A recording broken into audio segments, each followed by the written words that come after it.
Why haven't the results of the sketch contest been published yet? Hey guys, the results are over here. Frantically, I ran to the results board. Julie Morris, the first place on the list. Phew! Congrats, Julie. You deserve it. You're both pretty and talented. Is there anything you can't do? Oh, how I adore receiving high praises from everyone like that. But what's that sound? I turned around and it was just Kate. Normally she'd win for sure, but let's check out her rank. Oh, here at the bottom. It was all because of the school logo in ink on the body of the pencil she used that day. Kate's hands got sweaty easily, so when drawing, the ink stained her hand and she accidentally smeared it all over her paper. Poor you, Kate. But you know what? I'm just simply better than you. Now, all that was left between me and one of the 3 golden tickets to a design summer camp in Italy was one last contest. There's one problem. This new girl called Ariana. Unfortunately, just so happens to be a talented designer. Julie, are you okay? Miss, Julie fainted. A boy shouted loudly and frantically took me to the first aid room. Yeah, so now here I am. But hey, don't worry, actually. I'm not ill at all.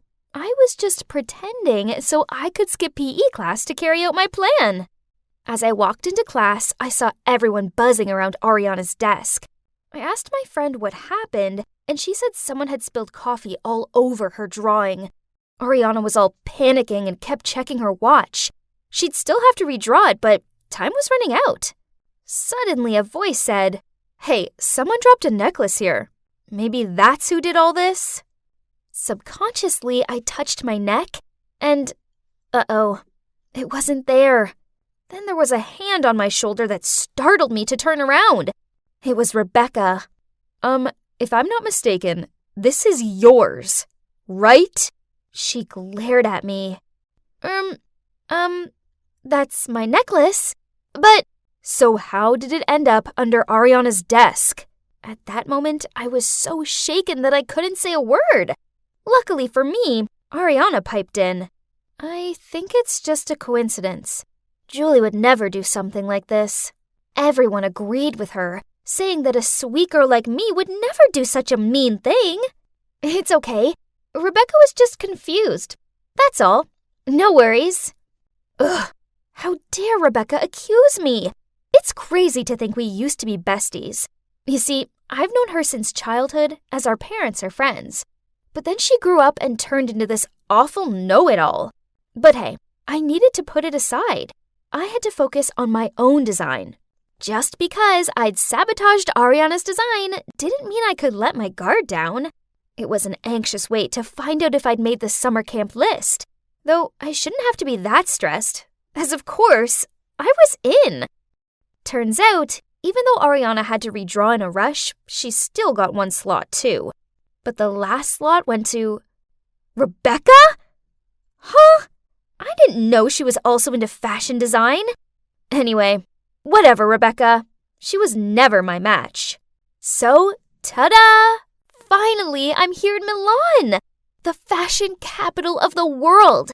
And guess what? During the summer camp, there will be various competitions, and the best will win a scholarship to the Polytechnic University of Milan. Unbelievable! I've been dreaming about this for a long time. No one was going to stand in my way. The camp was amazing. I enjoyed visiting museums and studying courses in fashion history, choosing clothing material, and cutting techniques. Then, our first test was announced, completing basic sewing skills in the fastest time. Easy peasy! I've even taken some classes on tailoring before, so of course it didn't bother me. Seeing everyone struggling to complete their products, I smiled and confidently pressed the end time button. However, at the same time, someone else hit their button too. Rebecca. Of course, the judges loved my work, but watching them praise Rebecca's work sucked. Ugh! How can someone who has never taken a sewing class be so good? The 2 weeks of summer camp flew by, but then the last challenge arrived, which would decide the winner. Each candidate got a large piece of cloth, and this is all we would be given, which meant no room for mistakes. Everyone was trying to focus and design with maximum intensity. I glanced at Rebecca, who seemed to almost be finished with the dress. And to be honest, her white dress looked quite simple but elegant. Suddenly, it got me anxious. Ugh! Since when did she become such a pain in the neck? We had a little break at noon, so everyone went out for lunch. Meanwhile, I stayed back a little longer trying to finish the test. I just didn't feel like eating, knowing that my dress was not perfect yet. But only, I wasn't able to concentrate on my design. I kept staring at Rebecca's mannequin instead. Should I do this or not? If anyone finds out, then everything will be over. But if I lose, then my dreams will be shattered anyway. Something inside of me kept urging me to go straight to Rebecca's work and immediately splash ink on that white dress. My heart thudded with a mixture of excitement and guilt. Then I quickly fled the scene. When everyone returned to the room and saw Rebecca's dress, they gasped in shock. Huh? Why was Rebecca the only one not panicking? She calmly took a brush, dipped it in the inkwell, and walked towards the dress. Then she started splashing ink over it. What was she playing at? My question was immediately answered when a very unique ink-patterned dress appeared in front of my eyes. Worse still, the judges' faces lit up when they saw it, and they highly appreciated her problem-solving skills. Congrats, Rebecca. You did a good job. Nah, thanks to you, Julie. Let's see who wins. Rebecca sneered and walked away. What did she mean by that? Did she know that I was the one who did it? I was so worried that I tossed and turned all night. Hey, Julie, wake up. You can't be late for the last challenge. Oh, hi, Ariana. What are you saying? Uh-oh. Hang on. How come it was still the 23rd of July? Had I dreamt it all? But it was so strange. Things actually happened exactly like that dream. The ink incident with Rebecca's dress, and her quick thinking to rescue it. Anyways, keep calm. I couldn't let this scholarship slide. I couldn't be that girl that lost out on my dream to someone else. The shame would be unbearable. After finishing the design, each of us would have a model to present it. At that point, I made a crazy decision. Right before the performance, I quickly followed Rebecca's model to the restroom, locked the door from the outside, then put the out of service sign in front of it. When all the contestants settled down to watch the show, Rebecca still didn't turn up. Well, maybe she was still busy looking for a substitute model. Give up yet, Rebecca? I was laughing to myself when my thoughts of victory were interrupted by applause and whistles. Huh? On the catwalk. Is that Rebecca? Wearing her own design? Ariana whispered into my ear. Rebecca is stunning. She totally deserves this scholarship, right, Julie? What? How could Rebecca surpass me again? Hey, Julie, wake up. You can't be late for the last challenge. What? It's still the 23rd of July? Hang on. This meant Rebecca hadn't won yet, and I still had a chance. This time, I decided not to mess up Rebecca's dress. Instead, I looked up online some ideas to improve my own design, and I discovered a wonderful design on a fashion blog, which was quite similar to what Rebecca was doing. Ha! Turned out Little Miss Perfect was just an idea thief. So I decided to design the exact same dress, and 1 hour right before the show, it was time to pull the trigger. I reported to the judge that Rebecca stole my idea and claimed myself to be the owner of that blog. But instead of any sign of panic, a smirk lit up on Rebecca's face as she turned to me and said, "Game over, Julie." Then she went straight to the judge. I didn't know what she told them, but they disqualified me right after. Excuse me? I couldn't breathe or think or anything. I pointed at Rebecca and yelled, "She's the thief! There's something wrong here!" Then Rebecca calmly approached me.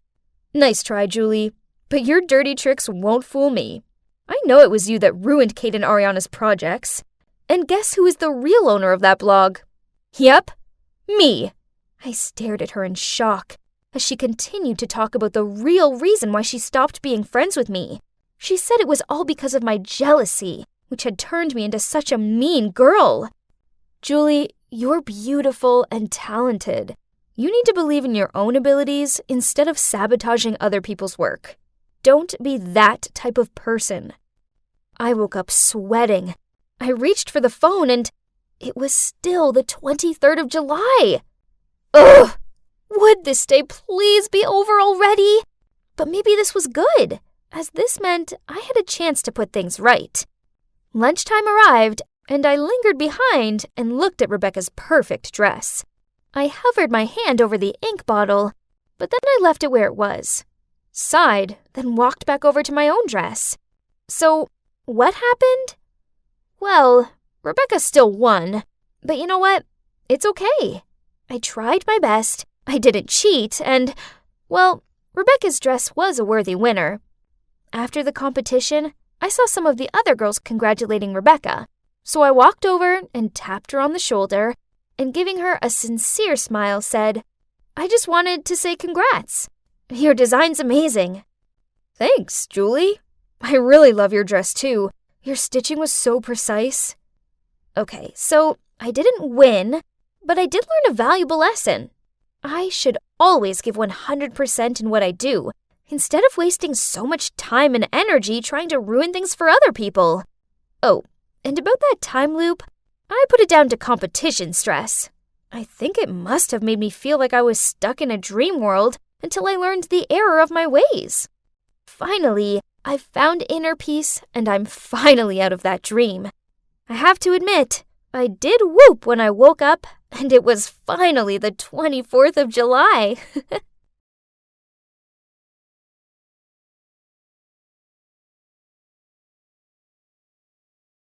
Hi, I'm Belle. I'm 18, and today is my first day at Boston College. Isn't that cool? Oh, wait.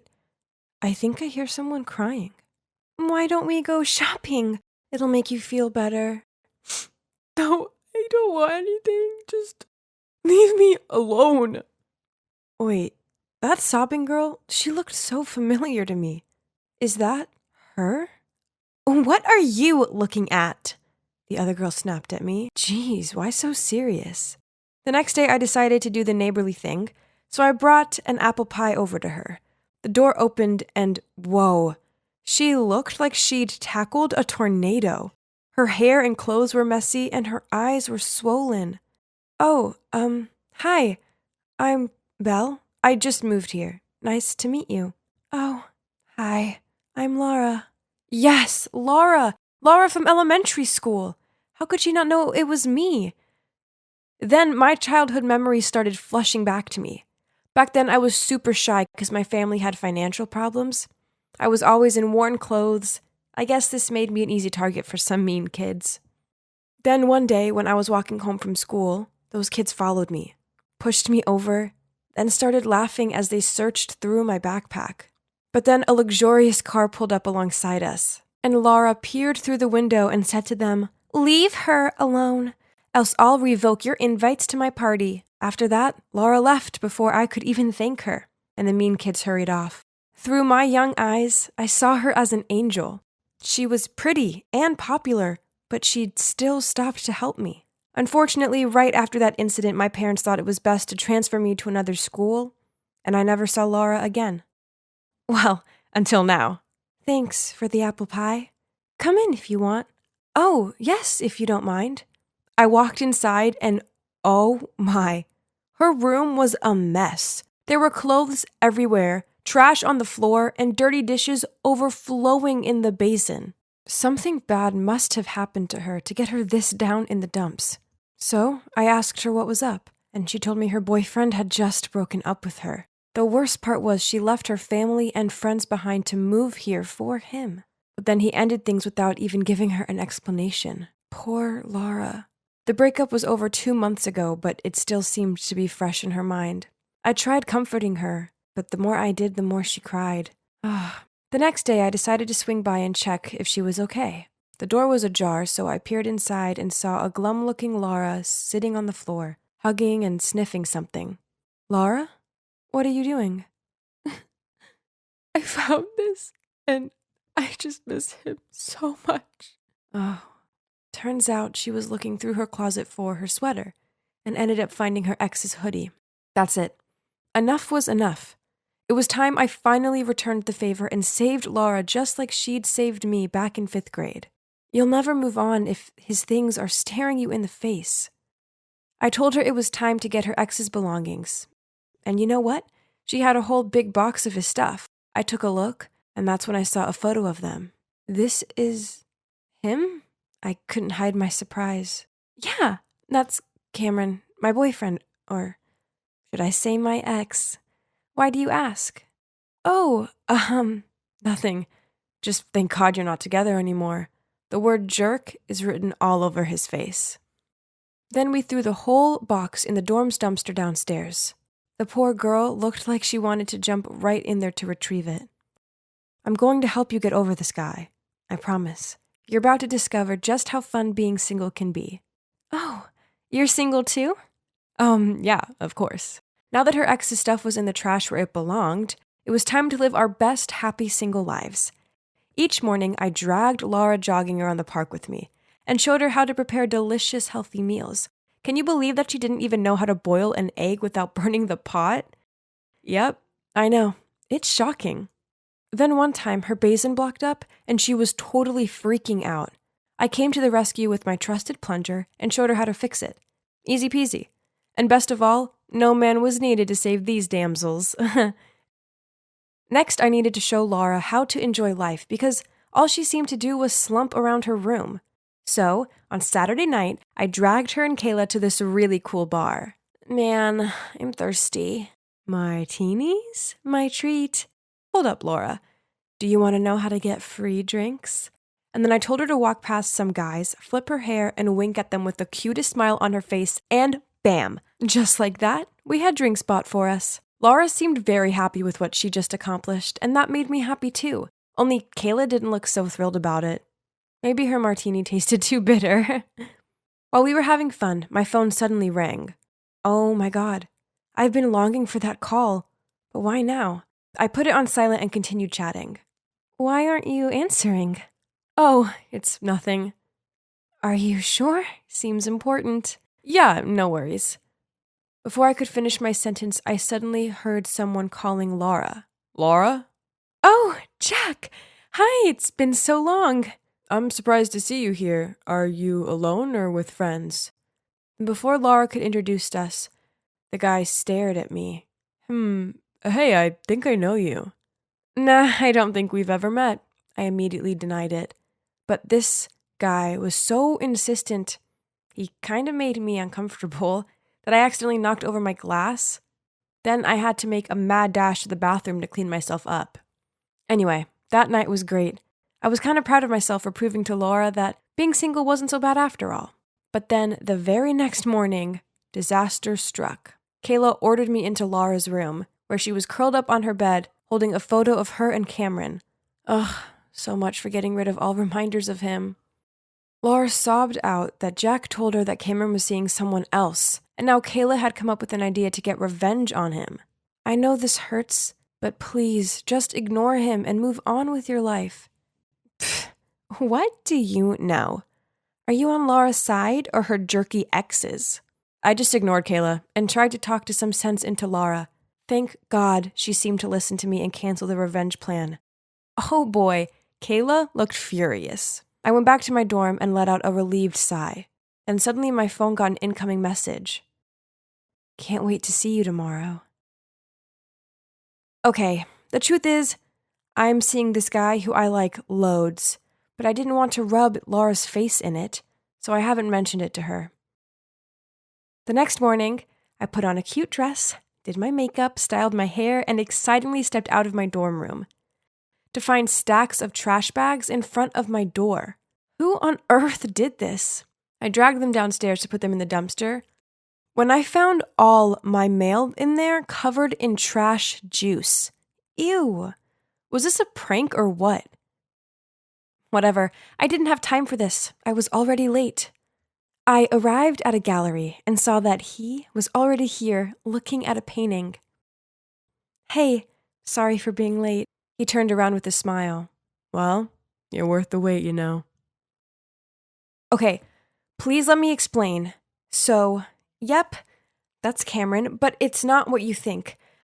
I met him the other month as he was helping out at an event for new students. He didn't care that I wore thrift store clothes and that my sneakers weren't cool. Instead, he saw past these things and started talking to me first. So Jack was there too, which is why he sorta recognized me. I've been texting Cameron loads, and I must confess, I think I do have feelings for him. But don't get me wrong, I didn't know Laura was his ex until I saw the photo of them. Oh boy, that sure shocked me to the core. I didn't want to tell her and not only break her heart all over again, but also destroy our friendship. That's also why I didn't care to answer Cameron's call in front of Laura when we were at the bar. And I was super lucky that Jack didn't recognize me that night, or it would have been a total disaster. I know I needed to tell Laura the truth, but first she just needs a little more time to get over Cameron. Ugh. I went home from the date with a big smile on my face, but what I saw made it instantly fade. My entire makeup collection was smashed up. What? Who would do something so mean? It took me ages to save up to buy all that. As I checked to see if any of it was salvageable, I saw a long blue hair nestled amongst the carnage. Furious, I was about to go confront her, but Kayla and Laura had already appeared in my doorway. Why did they look so angry? How could you befriend me like that when all along you were seeing my ex? So your "you don't need a man" speech was all just one big lie so you could take my guy, huh? And do you really think Cameron would like a girl like you? You can't even afford a decent handbag. Right. Let me tell you this. You will never be like one of us, and you'll never be good enough for Cameron. How could Laura think of me like that? I truly wanted to help her, like she'd helped me. I totally only have good intentions, Laura. I had no idea he was your ex when we first met. The only reason I didn't tell you sooner was because I knew you needed more time to heal. And I didn't want to hurt you because I adore you and value our friendship. Do you remember 5th grade? I was being teased by these kids and you were the only one who stood up for me. I just wanted to return the favor and help you too. But hearing you say that stuff makes me so sad. After that, I shooed them out of my room and locked the door. I refused to go to lectures and ignored all Cameron's calls and messages. Maybe Laura and Kayla were right. Cameron and I weren't meant to be.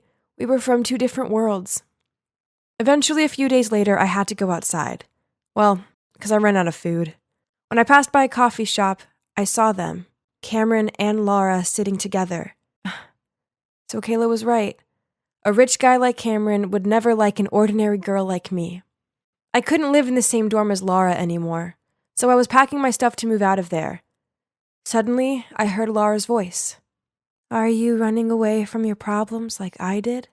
I ignored her and continued packing. You know, I met Cameron and we had a long talk. He finally told me why he broke up with me. It was because I was too dependent on him and I couldn't do anything on my own. But you helped me stand on my own feet. And for that, I can never thank you enough. Laura, I honestly always wanted to tell you the truth. I know, but it doesn't matter anymore. You know, the important thing now is to enjoy my independent single life, right? Oh, I got you these. Kayla was way out of line, destroying your things. Also, I think there's someone who wants to see you. Suddenly there was a knock on the door. I opened it and, oh my God. Standing there with a huge bouquet of flowers was Cameron. So it looks like I can continue getting to know Cameron now, and I don't have to move out anymore. But do you know what the best part of all is? I have my friend back. So, here I am, practicing this tricky pose. I must not fall over. Rosie, straighten your back. Hang in there. You've got this. That's Bradley, my yoga instructor. Can you see that? There are more than a dozen people in this class, yet he only seems to encourage me. Did this mean he liked me? I didn't need to look in a mirror to know my cheeks were lobster red right now. I'm Rosie, by the way, 18 years old. I'm still single. Not to brag, but I know I'm kind of pretty, friendly, and fun to be around. So it's easy to tell that many guys are into me. But why do none of them ever dare to confess their feelings to me? What were they so afraid of? Take Bradley, for instance. He clearly liked me, but was too shy to admit it. It was so obvious as he kept deterring past my mat just so he could check out my position. Even my best friend Joseph noticed that. As every time Bradley approached, Joseph would have this cheeky smirk on and send me signals with his eyes. I already told him not to do that. After class, Joseph kept teasing me about it. He told me Bradley definitely had feelings for me and just needed one more push for leverage. Although I reluctantly told him to stop, he insisted on being the wingman by texting Bradley about me. Bradley, why don't you ask Rosie out? You two look really cute together. Come on, you know that wouldn't work. Huh? Why not?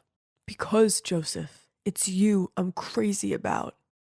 I was not okay. What was the problem with all the men around me? Why didn't they like me? I couldn't go on like this. I must have a boyfriend, and I was dead serious about it. So after researching online, I found a dating coach to save me from my tragic single situation. So Martin, my coach, is super handsome, has a six-pack, and his business is a big hit. He's helped hundreds of sad single people find love. Flashy enough to trust, isn't it? Still, I was quite nervous when I met him. You know, the feeling that a therapist would judge you before treating you. But actually, he was reassuring, very open, and didn't ask too many questions. Let's just be open about this, all right? Manipulating someone into dating you is not the foundation to a healthy relationship. But don't worry, as I have the secret. Day 1, and according to Martin, I needed to learn how to approach new people. I'm pretty shy, so taking the initiative was hard for me, but Martin taught me a trick. When I see a cute guy, I need to approach him within 3 seconds. This way my brain wouldn't have time to think, analyze, then talk myself out of it, and end up missing my chance. Okay, a hot guy was there staring at his phone. I must not overthink. 1, 2, 3, go. Hi! Hi? So I just saw you, and I think you're really hot. I'm here to say hi. Thanks for thinking my boyfriend's hot, but he's taken. I panicked, then rushed back to Martin and spluttered out, I can't. Hey, that was a success. You're just training your mind and body to take action. Go ahead. No way. Should we move to the next step? And this was the next step. I just needed to start a conversation in this place where everyone was in a mood to have a chat. It's simple, Rosie. Put yourself in a talkative mood. Go over to them and give them a compliment. But make sure it's genuine, else it won't count, okay? Got it. I spotted a man sitting alone, so I walked over to him. Hey, I like your ring. OMG, was that a wedding ring? Don't worry. I'm single. And is it that hard to think of something to compliment me on? And, you are smarter than you look. And yep, he left. Oh, what kind of compliment was that? Martin sat in a corner and watched me go from guy to guy and stutter out a string of terrible compliments. You did great, Rosie. Don't be discouraged. Now, when you actually see someone you like, you'll be more natural. Martin said that body language is a crucial part of keeping the conversation going. So, the plan was to practice this at Joseph's birthday party. This time Martin couldn't be there in person, but we still stayed in touch via my Bluetooth earphones so he could guide me. The mission today was to initiate physical contact with someone and make them feel close to me. Anyone who knows me knows that I am not good with these things. So I kept giving them this weird slap on the back. Hey, I heard an ouch. Are you hitting them? I said just a light tap. I don't think I can do this. I'm too shy. And now guys are giving me weird looks. Martin said this time I should make the boys take the initiative, and then things would come more naturally. Okay, I'll give it one last try. This boy I like, Nathan, is over by the pool, but he's in a group. Nothing to worry about. You'll make him come to you. Now listen and follow. I walked over to the bar and made sure I was in Nathan's eyesight, sat as naturally as possible, made eye contact with him, and smiled. Oh, Martin, this is stupid. He doesn't even know me. Just wait. OMG. He's waving at me. Should I come now? No. Wave him over. Okay. You should take responsibility for this, Martin. I waved Nathan over. Then, to my surprise, he got up and started walking toward me. OMG, help, what should I do? Give a no-tooth smile. Then say, I just want to say hi. What? That was all? But he was coming closer and I had no choice. I just want to say hi. And I want to have your phone number, cutie. I couldn't believe it. That was a real success. We texted the whole night. We got on so well. He was clearly flirting with me. This is crazy. But then 2 weeks passed by and I didn't hear from him at all. I kept on looking at my phone, expecting Nathan to call, but he never did. So I immediately rang my coach for help. Ready for the bad news? So, that means he doesn't like you. A busy man like Napoleon could still write thousands of romantic love letters to his Josephine. If he was into you, he'd always find a way. And I also think he doesn't seem like a good type to date. What? Nathan is such a sweet guy. Maybe he's just super busy? But then Christmas came and I couldn't wait any longer. I mustered up the courage to ask Nathan out. But guess what? He invited me to his house to enjoy Christmas with his family instead. Oh, wow. He wanted to introduce me to his family. This was massive. It meant he really took our relationship seriously, didn't he? But when we got to Nathan's place, to my surprise, it was just a small apartment and definitely not big enough for a whole family. Seeing my confused look, Nathan said his family must have changed their plans and went out, which was for the better as the two of us would have more time together. Suddenly, I saw a shadow of a girl in a red dress in his bedroom. Then Nathan immediately pulled me away and said, that's my maid. How annoying. So, do you want to go to the hotel so we can have more time alone? Really? Did he think I was born yesterday? I refused immediately, and Nathan began to change his attitude. Okay, but I can't drive you home. I have something urgent. But don't worry, I'll take you to the nearby bus stop. I have never felt so stupid. Martin was right. Nathan wasn't serious about me. He just wanted to use me. But what went wrong? I did everything I could, but I kept failing again and again. No one liked me. I called Martin in tears, and he ended up driving there to pick me up right on Christmas Eve. I felt like the most tragic person ever. Martin was so patient. He turned the radio on so loud and didn't say anything until I finished crying and calmed down. Misread the signals again, huh? How could I have known? Well, I'm not saying this to make money off you, but looking at the current situation, I think you need to hire me for longer than you think. My love life may have sucked, but at least I had Martin. Here's my hope. He was the best coach ever, as he didn't mind answering my questions, and he always picked up the phone whether it was office hours or midnight. Then one night I was out with my friends. I drank a few too many wines and phoned Martin up and slurred out a load of drunken nonsense. He immediately came to pick me up and drove me home, saying that he needed to make sure I got home safely. He was such a sweet guy. I felt something, but then reassured myself that he was just being nice. But Joseph insisted that Martin was only acting this way because he liked me. Seeing everything he did, and you still have to wonder about his feelings? Dummy. Believe me, I'm not wrong this time. Mr. Sixpack is crazy about you. Congrats. Thinking about it, it did make sense. So I started stalking my coach on social media and daydreaming about him. Then taking Martin's own advice that I needed to make my feelings known. So, on Valentine's night, I myself made this box of chocolates and took them round to his. I took a deep breath, then rang the doorbell. But then, standing at the door was him holding hands with another girl. I awkwardly said, Don't you like me? I mean, you taught me that when a guy likes a girl, he'll always be there for her. You picked me up in the middle of the night, and you always listened and comforted me when I was sad. You even brought me hot tea when my Aunt Flo came to visit. Doesn't everything match up? Rosie, I was just being nice. Sorry, but You've confused the signs. Again. I was totally dumbfounded. I couldn't face the thought of seeing Martin ever again, so I blocked him from my life. Ugh. In the following days, I was under a variety of emotional states, from extreme stress, heartbreak, embarrassment, then disappointment because of my extra delusion. I struggled with insomnia almost every night and tried to bury my feelings by binge-eating junk food. Just 2 weeks later, I looked at myself in the mirror. There were dark circles under my eyes, my skin was dry and flaky, and I felt bloated and sluggish most of the time. Seeing myself like that reminded me of something Martin had said. How can you expect someone else to love you if you don't love yourself? I knew I needed to change, so I started eating more healthily, working out, and finding me time. And you know what? It worked. Now I can finally say that I see my own worth, and I'll never allow a man to treat me badly ever again.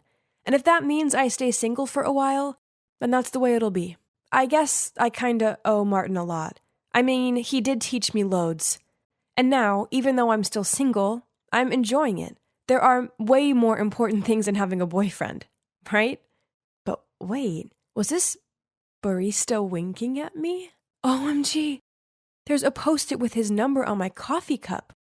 What should I do? Hey, dating a coffee guy is risky business. Why, coach? Imagine one day your relationship turns bad and you desire a cup of coffee to ease your heart out, but you also have to see him here. Awkward, huh? Indeed a pro. But so why are you making this awkward convo? Rosie, I may be a love coach, but even I get it wrong sometimes. When it comes to my heart, all theories are nonsense. Please, you show me how to love naturally. Well, as you can see, I'm dating my dating coach. But now, our love doesn't apply to any cliches. Instead, we just do us, and we're both happier than ever. If you're in a dating slump, then don't worry. Just let love happen when it happens, and follow. Admit it. Come on. You took my necklace, didn't you? Mindy looked at us and shook her head. She was sweating. Well, there are only 3 of us in this house, and if Andy didn't take it, then obviously it was you. Seriously, Cass, you got to believe me, I didn't take it. But clearly she was lying, because when I rummaged through her bag, Cass's necklace was right there. Cass told her to get out of her house, and Mindy burst into tears. Poor Mindy. I really wanted to stop Cass, but she seriously hates people touching her stuff, so I just kept quiet. You see, Cass and I are pretty much joint at the hip. We've always lived in the same neighborhood, so we grew up together and shared everything. Well, almost everything. Except one little secret that would probably ruin our friendship forever if she found out about it. Auntie, what are you doing? I started to stammer. This is so cute. Honestly, I'm so upset about Mindy. I can't believe she'd do something like that. I smiled, not knowing what to say. I mean, it was me who'd exposed her. Suddenly, I felt so guilty. Right at that moment, we got to the checkout. Cass took everything out of the cart to give to the cashier. Hang on, she exclaimed.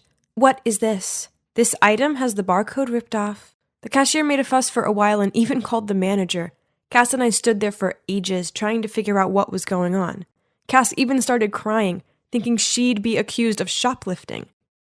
After about 30 minutes, the store manager came and told us we could leave. They kept the items that had no barcodes and sent us on our way. Phew, that was close. What? What do you mean? Oh, nothing. I'm just relieved that we didn't get into any trouble. Just so you know, though, that wasn't the first time we got ourselves into an awkward situation while out shopping. Sometimes it was the torn barcodes, sometimes the tags were missing, then the security alarm would always go off at the door. And all of these situations weren't just coincidences. Okay, I gotta be honest here. The thing is, I have a habit of pilfering. Not because I can't afford stuff. I mean, my dad's the owner of a bank, so money isn't the issue. My dad basically buys me the latest phone every month. And you should see my wardrobe. I have all the designer bags. I steal because it gives me the kind of thrill that my boring daily life just can't give me. My dad just hands me money every day and never stops to think that maybe I'd like a hug or a how are you ever since my mom left when I was just a baby. He's been using money as a way to keep the peace. So one day when I was in elementary school, I stole a hairpin from the girl who sat next to me. It felt so good, like my own little secret. I loved the drama that came with it, and the fact that no one ever suspected me because I was such a rich little girl. After the hairpin, I got addicted to stealing little things and couldn't stop. It felt like the only thing I could control in my life, and so I kept on doing it. And here I am now, still getting a buzz from it every single time. And yep, you've guessed it. The one who took the necklace at Cass's sleepover was none other than me, of course. But at that time, because I was so scared, I slipped the necklace into Mindy's bag and pretended to find it there. I was deep in thought when suddenly Alex's scream startled me. "Guys, I've lost my unicorn pen. You know, the pen that glows?" The whole class was suddenly in uproar. Some friends were trying to look for it. Meanwhile, Alex was walking straight towards me. Andrea must have taken it. This morning when I took out the pen, me and her were the only ones in here. I looked up at Alex, my heart pounding in my chest. This is it. I'm so done this time. Then I suddenly looked over at Scott Parker, the cute boy who just transferred to our class. Oh no, I couldn't give him a bad impression of me. I had to quickly think of a way out of this. You waited until I went to the bathroom to take it, didn't you? Alex, I'd never do such a thing. Besides, I have loads of nice pens. In fact, you can have one if you'd like. I pulled out a beautiful pink rhinestone pen from my pencil case and handed it to Alex. While Alex stared in awe at my pen, I suggested everyone go check their lockers to see if her pen was there. Sure enough, right by the lockers was the glowing unicorn pen she'd lost, right in front of Scott. I picked up the pen and handed it to Alex. I'm so upset you thought I'd steal this from you, but it's okay. At least we found it.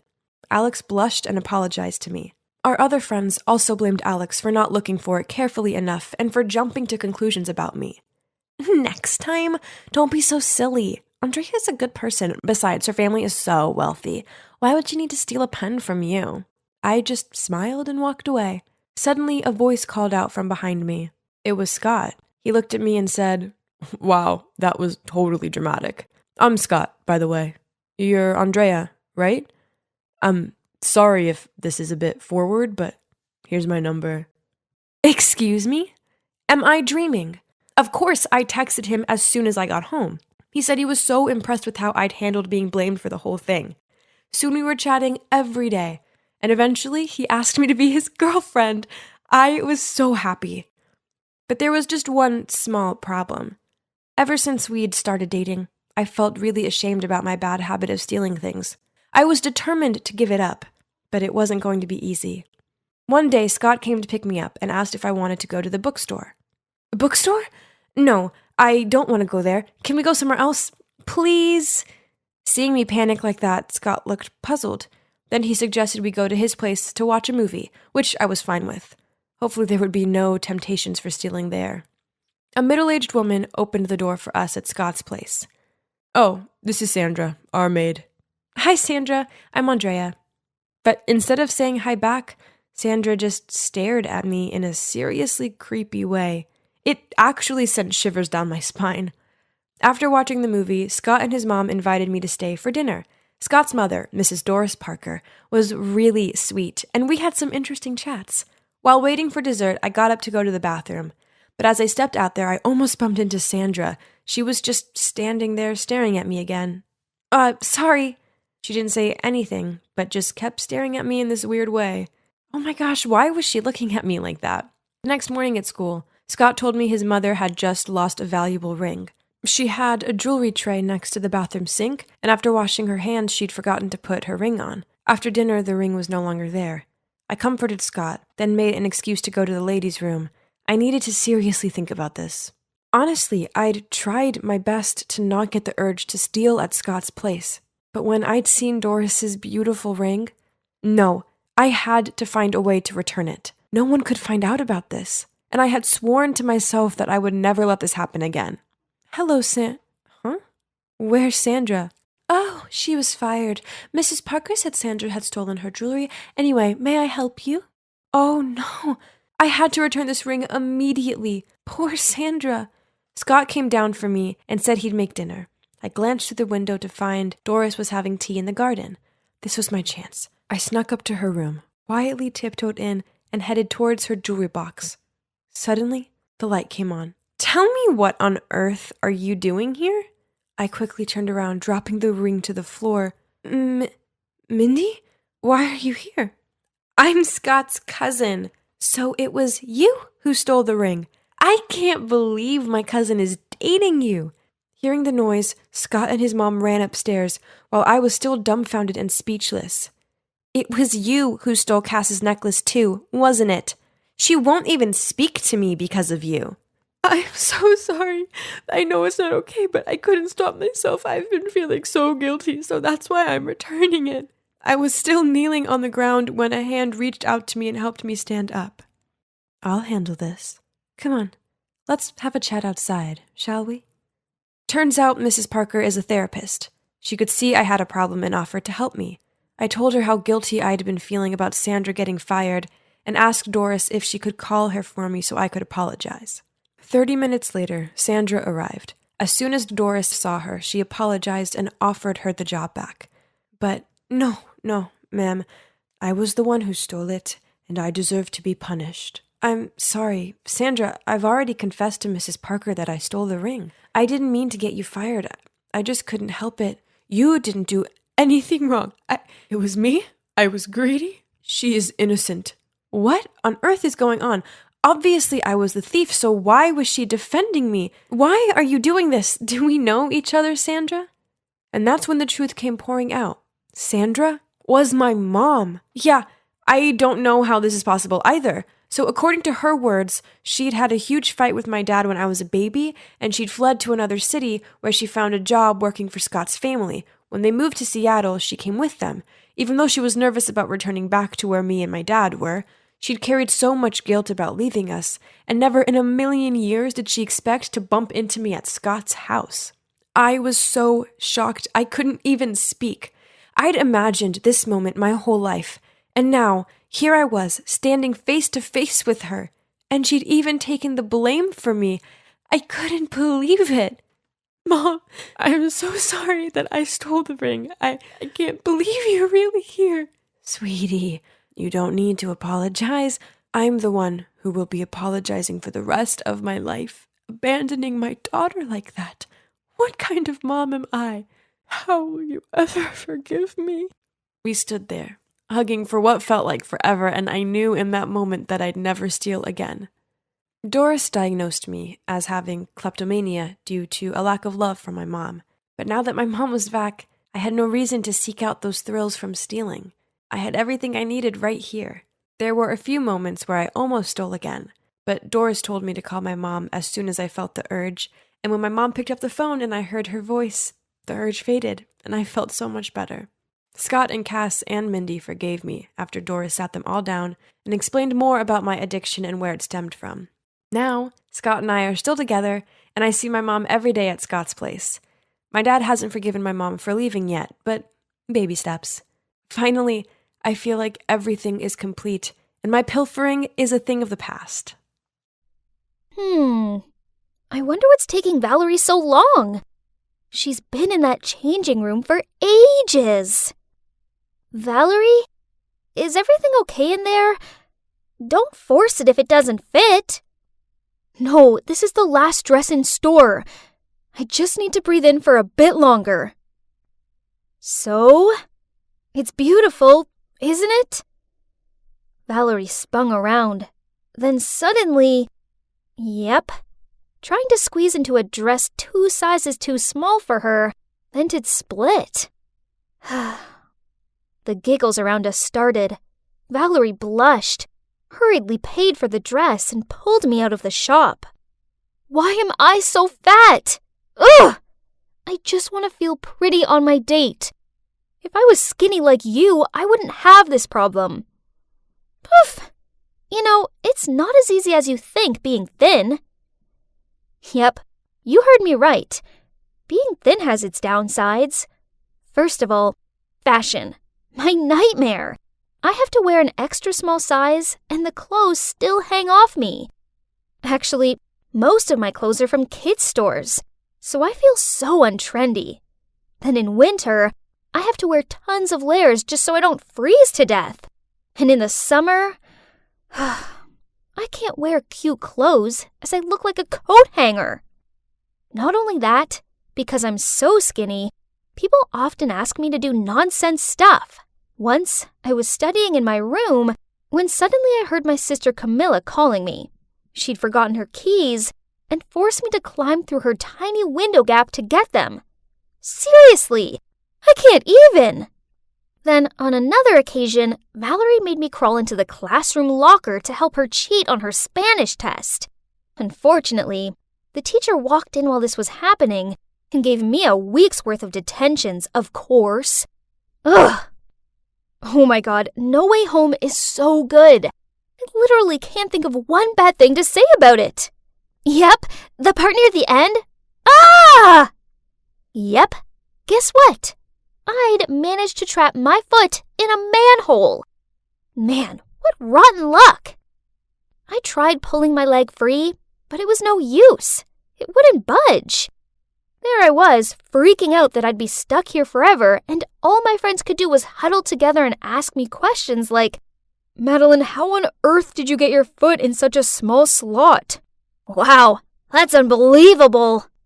Even Jaden, my bookworm friend, took out a ruler from his backpack and started measuring how wide the slot was. Grr. My dear friends, I'm being stuck down here. Stop gawping and help me! Finally, they tried helping me out, but in the end, we had to call the rescue squad. By this point, a massive crowd had gathered around me, and strangers were filming me. When I was finally free, everyone looked at me and held back their laughter.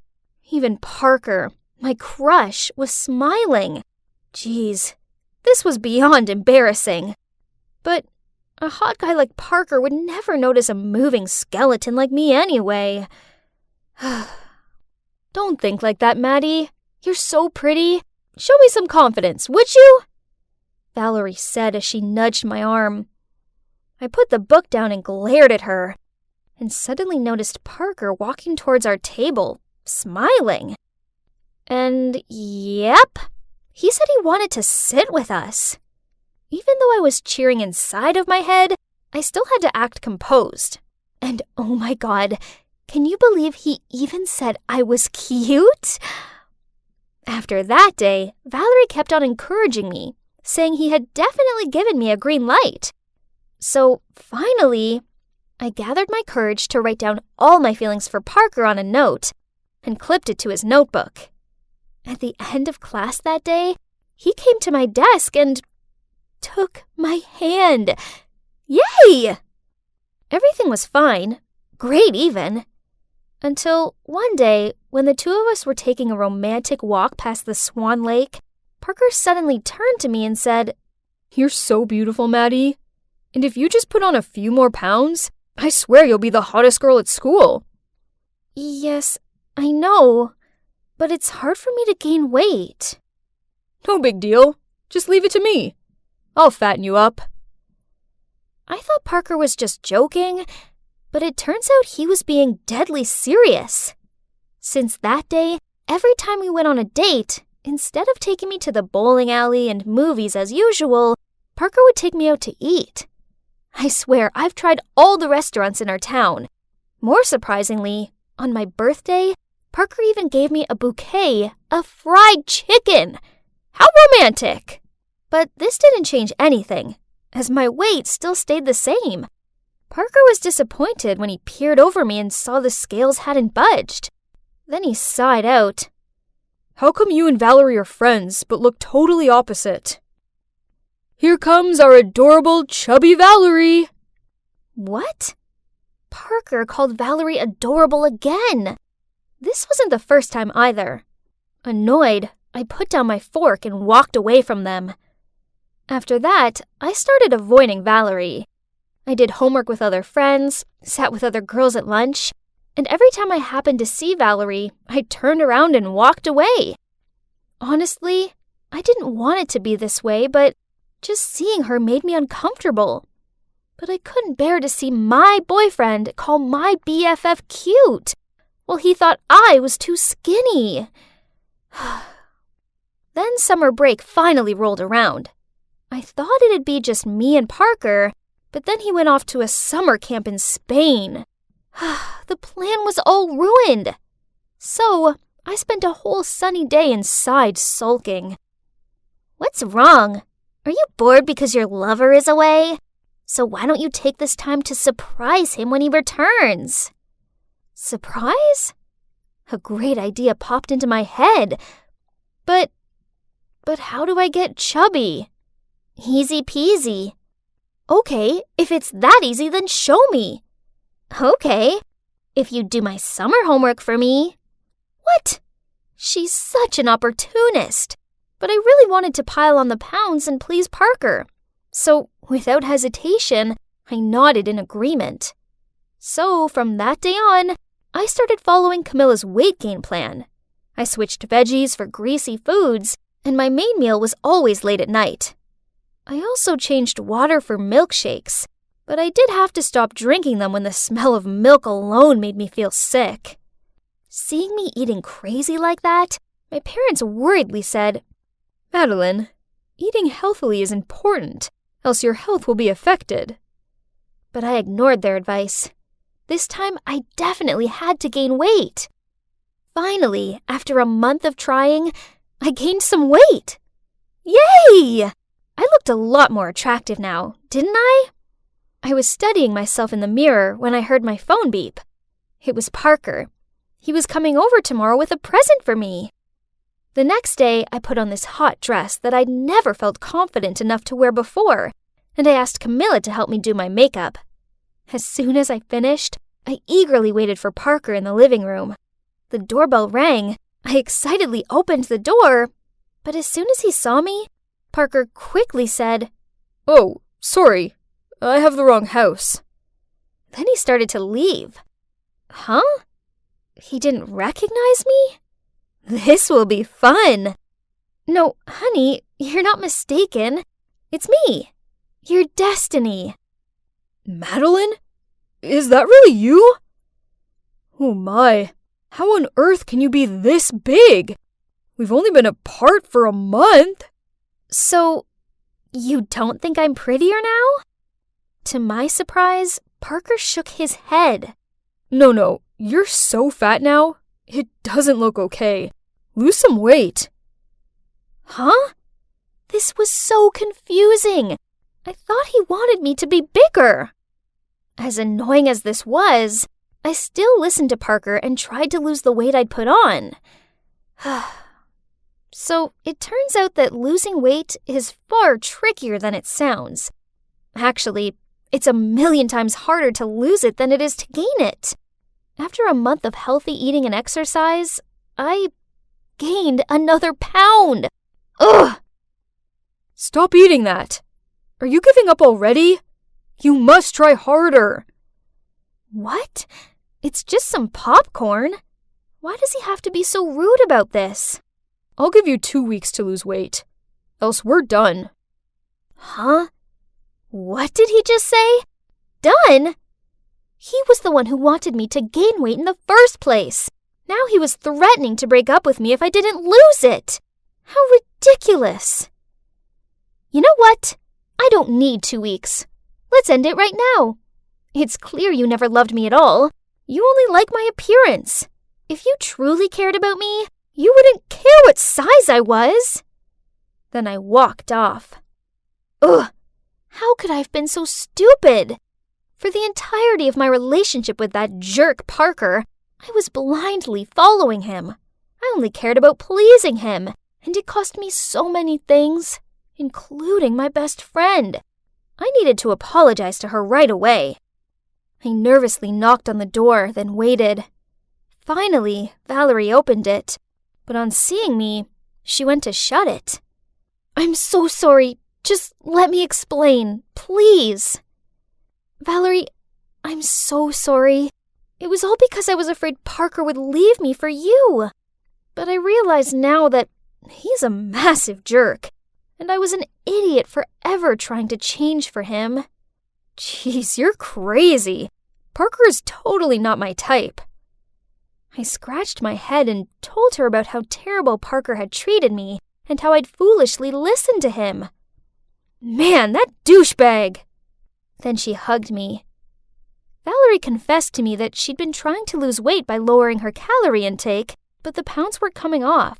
And worse still, she felt weak and tired all the time. I nodded in agreement with her.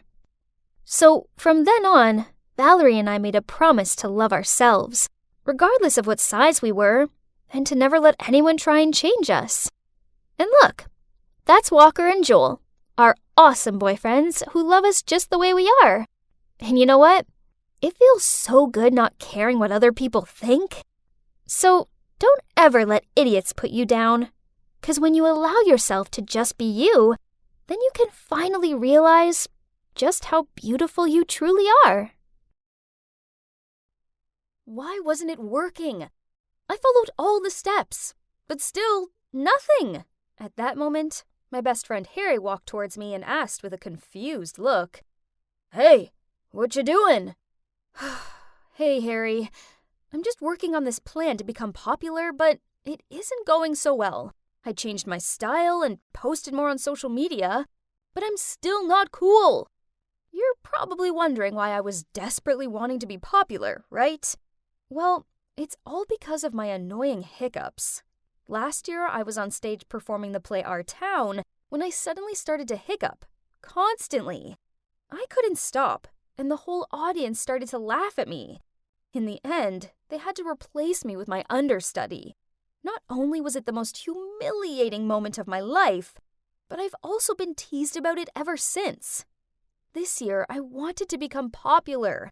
Then everyone would forget about the hiccuping incident. If only becoming popular was easy. "Hey, you could help me." "No way!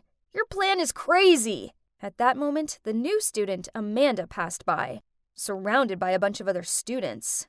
"Why is this girl so popular? I mean, she's only been here a week." "You don't know? She's Dustin's sister. He's already the most popular guy in school. So being his sister makes her popular too. Duh." "That's it, Harry. The fastest way for me to climb the popularity ladder is to date Dustin." At first, Harry seemed confused by this, but then he suddenly agreed to help me. With one condition, of course, that after I succeeded in becoming Dustin's girlfriend, I had to introduce Amanda to him. I knew it! He had a crush on her. Every guy in the school does. Fine, I'll help him, as I need Harry in this anyway. He plays a crucial role in my plan, and you'll soon figure out why. After school, I was waiting in a corner at the parking lot when Harry walked towards me, followed by Dustin. "I heard you're giving tutor lessons." "Yeah, that's right. I don't take money. I just need..." "What do you need?" "I need you to pretend to be my boyfriend." Dustin burst out laughing, but then when he saw our serious looks, he stopped. You two are crazy, but I do need to pass math, so... Okay. However, my grades have to improve within 2 weeks. Then we have a deal." "Deal?" I grinned. "Within 2 weeks? That's so easy. What a catch." You must be wondering how we managed to pull that off. Well, Harry's on Dustin's soccer team and overheard the coach tell him if he didn't improve his math grade, he'd be kicked off the team. Basically, we used Dustin's weakness to get the deal. I know I had no chance with him by using my lousy flirting skills, so it's time to use my greatest strength, my brain. Pretty smart, huh? I started to tutor Dustin.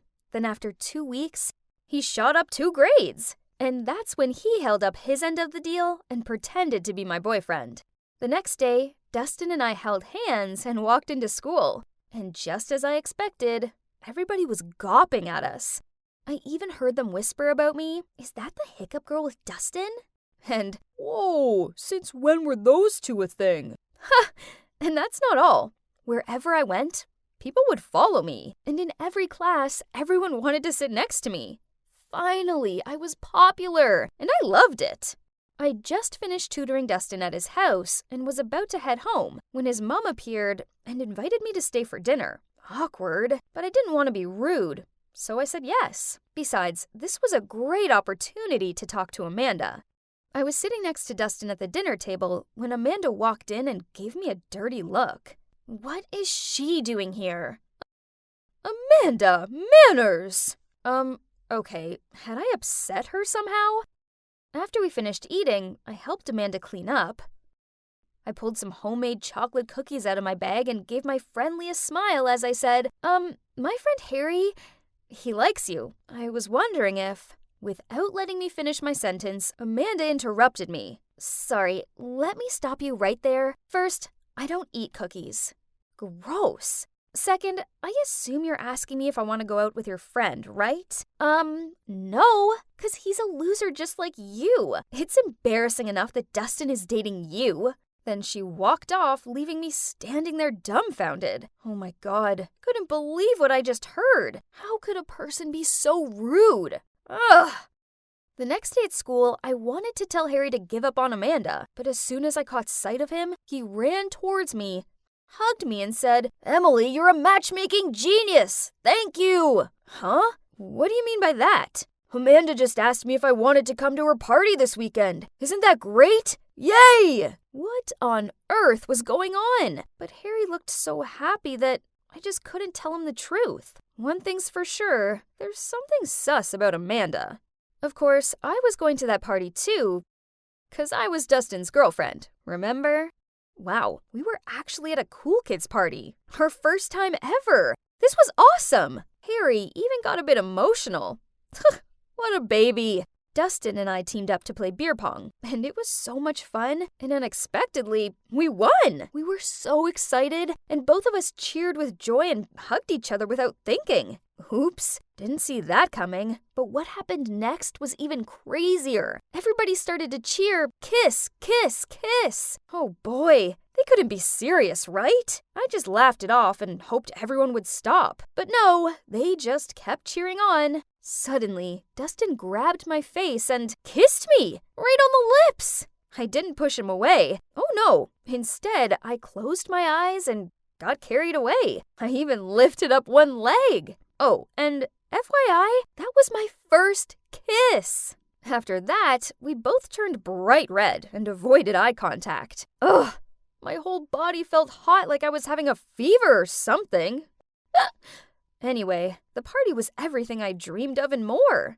The next day, Harry and I arrived at school in a super good mood. But suddenly, we saw a bunch of students gathering around someone. We squished through the crowd and saw Amanda crying. Turns out, somebody from the party had stolen 2 of her mom's Fabergé eggs. Then, one of Amanda's friends suggested checking all backpacks and lockers of everyone who went to the party last night. But the chances are low. The culprit must have been able to hide all the evidence by now. Still, we should try everything we can, right? I couldn't bear seeing Amanda crying her eyes out like this. Then he gently patted her shoulder.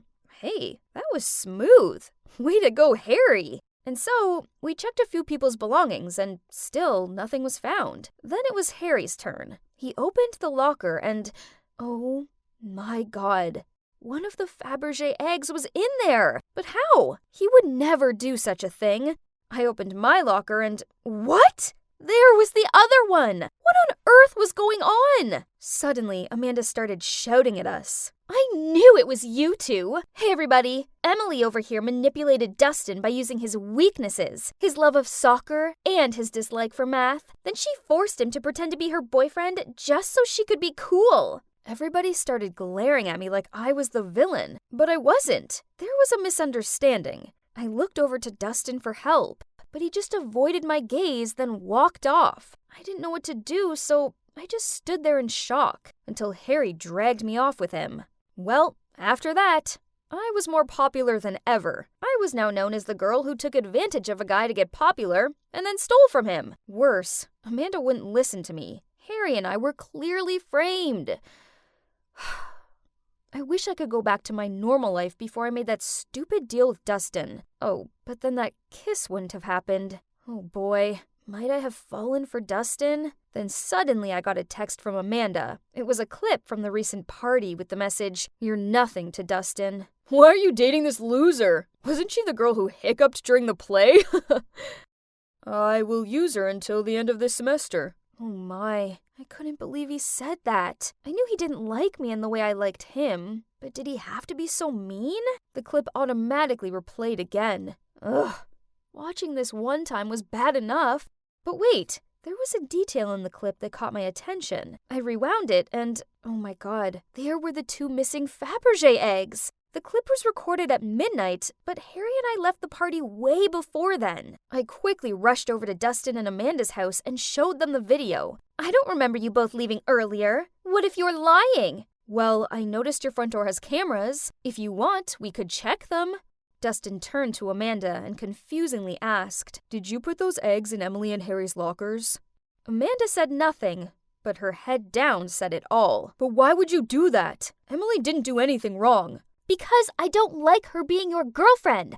I like you. What? Isn't she his sister? Oh, turns out they aren't actually siblings. Whew, that would have been weird. The truth is their parents were really close, and when Amanda's parents died in an accident, Dustin's family took her in. So Amanda was like a sister to Dustin, but Amanda, on the other hand, has been in love with him for a long time. I decided not to make a big deal out of it. As long as she posted a status on social media saying this was all a misunderstanding and that we didn't steal from her, and she reluctantly agreed. Afterward, I immediately got out of there without saying anything else to Dustin, but he ran after me and apologized for not defending me the other day. He just couldn't choose between me and Amanda, and then he said, "That clip you saw wasn't what you think." Ugh. What's there not to understand? It was so obvious. Then what is it? Please tell me. But Dustin just stood there silent and stared down at his sneakers. Just like I thought. There's nothing else to explain, so I stormed off. The next day, Amanda posted the status and our names were finally cleared. My life is back to being boring, but it's okay, as I now know that being popular isn't what brings me happiness. Oh, and about me and Dustin? Well, a few days later, he sent me a video. It was the same clip from the party. At first, this frustrated me.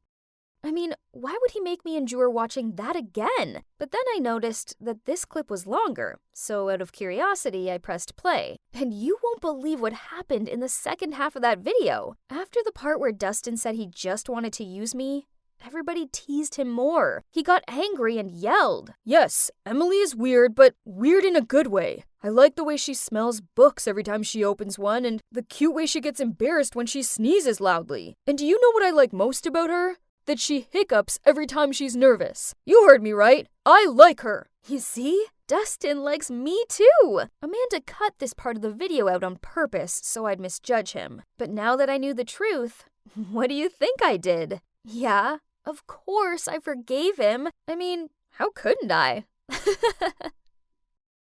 Ugh, we couldn't make a tiny single profit this month. Again? Business is so slow these days. Oh no, it's already past 5? Gotta go pick up Lucy. I rushed over to Elena's house. She's my best friend. She often helps take care of my daughter Lucy so I can work extra hours. No matter how tough things were going for me, at least I still have Lucy. Even on the worst days, one look at her angelic smile, and I realize things aren't so bad after all. Why the long face? Has this month been as hard as last month? I nodded, sadly, and entered the house.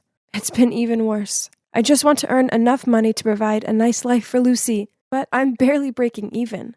I looked over at Lucy, who was playing with her dollies on the living room floor. I plopped down on the sofa while Elena brought me a cup of tea. Things will get better. I just know it. How about I read your tarot cards to see if things will improve for you? Yeah, right. Let's just assume those fortune-telling things are right. I'm not into the spiritual stuff, but Elena swears by it.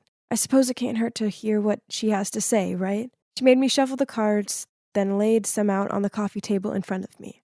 Oh, that's interesting. Hey, Nora, seems like your life's going to change sooner than you think. Destiny is telling me that it'll be tomorrow after work at the bakery close to your shop. It looks like you'll meet a man. A rich one. I stared down at the cards. How on earth was she getting all this information from them? Yeah, whatever. Thanks for looking after Lucy, but I better take her home and make her dinner. Pfft, who would believe those fortune-telling tricks? But, come to think of it, I'm also desperate. With all the lockdowns and Brexit, my little candle shop in the south of England wasn't going so well of late. No amount of 2-for-1 offers or sales events were helping. Ugh. I'm down to single digits on the money my parents lent me to open up the shop. Then there's Lucy to think of. In her 3 years of life, she has already been through so much, including her father abandoning us both. I want to provide an amazing life for her, not cause us both to end up homeless. Ugh. I may as well do as Elena said. I mean, it's not like I had anything to lose.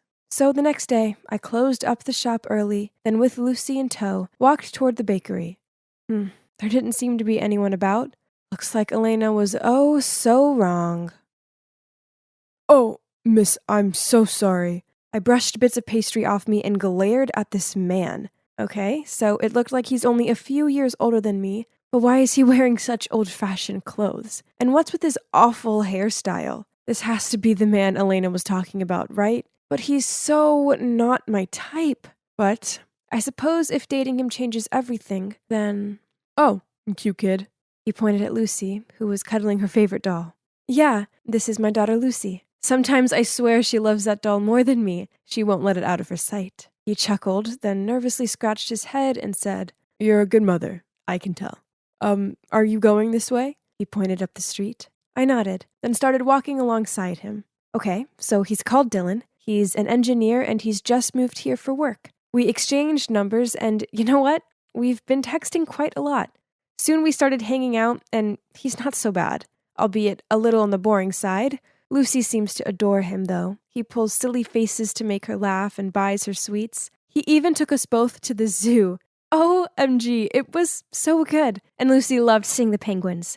So when he told me he liked me and asked me out on a date, I said yes.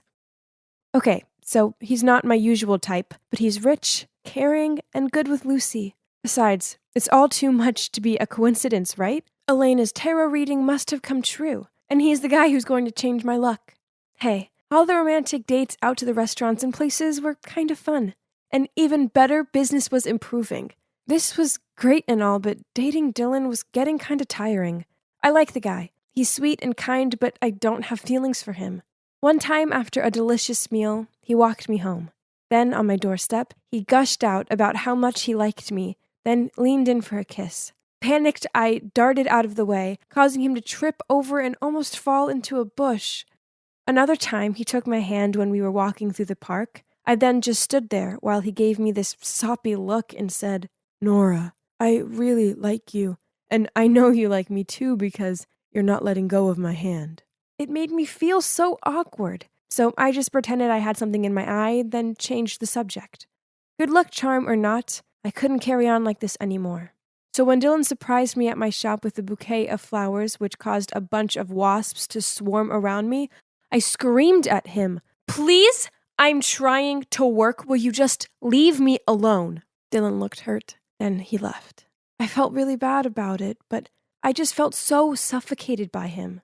After that, Dylan and I stopped seeing each other, but as expected, my business started to go downhill again. Ugh, why? Why does it have to be him that makes everything work? But if it's really only Dylan who can help me make money, then maybe, then I'd continue dating him until the end of this winter. I mean, I did need money to provide for Lucy. As a peace offering, I decided to buy Dylan his favorite pastry from the bakery and surprise him with it. But as I was walking out of the bakery, I walked straight into someone. Dylan? Turns out he was also planning on surprising me, and he was just getting a pastry for Dutch courage. I invited him into my shop, and he handed me this gross gemstone bracelet. But I forced a smile, told him it was beautiful, and hugged him. Looks like we're back on. That night I went home and placed the bracelet on the side. But then Lucy got a hold of it, and I noticed one of the gemstones on it was missing. So terrified she'd swallowed it, I spent all evening in A&E. Turns out it was a false alarm. Nice gift, Dylan. For the sake of my business, I may have had to date Dylan, but that didn't mean I couldn't see other guys too. So I joined this dating app and started talking to this cute guy called Austin. We gelled so well. So when he asked me out, I said yes. It was a harmless meetup. This wasn't cheating, right? Austin showed up and, I didn't want to compare, but Dylan was like a desert, while Austin was definitely the green oasis. But right when Austin and I stepped out of the cafe, we ran into Dylan on the sidewalk with another girl. So turns out we both wanted to find someone new? If so, maybe there was no need to wait until winter. So Dylan insisted on coming round, and naturally he wanted to know who Austin was. I mentioned how we were both seeing other people, so it was fine. But turns out the girl I saw with him was just a friend. It was time I was honest with him. So I told him how he was a good luck charm for my business, and that's why I continued to date him. He clutched his chest and gave me this heartbroken look. Then he just nodded and left. I felt really bad about it, but at least it was over now, right? I went back to raising Lucy the best I could, trying to salvage my failing business and dating Austin, but in the end it didn't work out with him. The weird thing is I found myself thinking about Dylan all the time. Just the cheesy things he said and his quirky ways. I couldn't help but think that if he was here now, life would be so much better. OMG, the realization hit me. I actually have feelings for Dylan. I tried texting and calling him, but he didn't answer. I suppose I couldn't blame him. So I went round to Elena's and confided in her. That's when she took my hands in hers and told me the shocking truth. Dylan is actually my cousin. He really has just moved to this town, and he is an engineer. But I made the fortune thing up. Actually, Dylan once saw you come over to pick up Lucy and liked you. So I decided to do some matchmaking. What? So all this time, it had all been a lie? My business didn't improve because of Dylan. It had just been a fluke? I was kind of mad with Elena, but I asked her for a favor. I'm so nervous. I got Elena to set this meeting up with Dylan. He thinks he's meeting her, not me. Oh, there he is. Oh, it's you. Dylan, I know I was horrible to you, and I'm sorry. Elena told me everything, and I don't care if my business could be better or worse, even though we both tricked each other. I know that I like you, and I just want you by my side. He gave me this questioning look. Then, seeing that I was being serious, he hugged me. So what now? Well, Dylan and I are back together. He's so great with Lucy, and guess what? My business is magically doing amazing again. Turns out it has nothing to do with magic or good luck charms or anything to do with Dylan, who not only recommended my little candle shop to all of his friends and clients, but also started up an awesome online marketing campaign for me. Sometimes happiness is right under our noses, but we still try to find it somewhere else. So my advice to you is to learn how to be happy with the things you already have, as, trust me, it's only when you lose them that you realize how amazing they were in the first place. Hey, I'm Saskia, and I'm a college student. I live with my roomie Ellie. She's fun at times, but other times, she can be super serious. Also, more often than not, it feels like she's completely attached to her annoying boyfriend Brett, as I'm always walking in on them kissing. So gross. But thanks to them, I got the chance to be around my crush. Then I myself somehow ruined it. I love rom-coms. Like, really love them. So naturally, when this amazing-looking rom-com hit the cinemas, I wanted to see it on its release date. At first, Ellie agreed to go and see it with me, but then the day before, she canceled on me. This made me mad, as she'd promised me. So I trailed after her around our house and kept on nagging her about it while she was trying to cook, study, and talk on the phone to Brett. All of my nagging paid off, as she eventually caved and agreed to come, but only on the condition that Brett came too. This sucked, as I didn't like him to be there at all. Besides, I didn't want to play gooseberry to these two. I mean, talk about awkward. I moaned at her for ruining our girls' night and told her she was a lame friend. Then she suggested that Brett's friend Trent could come too. Trent would go! He's my pot of gold at the end of the rainbow. I mean, cuteness level? 10 out of 10. I have already seen him a couple of times at school and secretly admired him, though she didn't know about it. I was so excited about meeting Trent properly, so I spent ages doing my hair and makeup, and I put on this really cute dress. Probably that was the longest duration I spent in front of the mirror in my entire life. I wanted to impress him. Then maybe he could become my boyfriend, and I'd have my very own happy ending. Ellie and I showed up at the theater before them. Time ticked by, and I remained glued to the entrance. When it comes to plans, I'm always the punctual one. I hate it when someone's late. I mean, it's not hard to be on time. Geez, they were almost half an hour late. What's wrong with them? I was mad. Super mad. Anger built up inside of me. I'm surprised steam didn't come out of my ears. But then, suddenly, Brett and Trent walked through the entrance. And just a second, all my anger vanished. Trent was wearing a navy shirt, my fave color, and looking so damn hot. My anger instantly melted, and I found myself smiling over at him.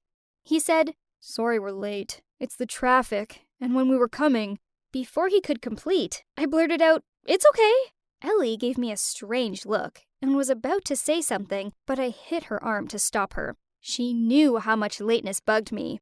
The boys mentioned they were hungry, so we went to get food. I was so hungry, my stomach was gurgling, but I didn't want to look greedy in front of him. The two lovebirds walked holding hands in front, leaving us behind. We walked in silence. I wanted to talk and not miss a chance to stare at his face, but as I didn't want to appear desperate, I chose to keep quiet. Just then, my stomach gurgled really loudly, but he acted like he hadn't heard. He was so sweet. Everyone else ordered puffs. But have you tried eating those without spreading them all over your lip?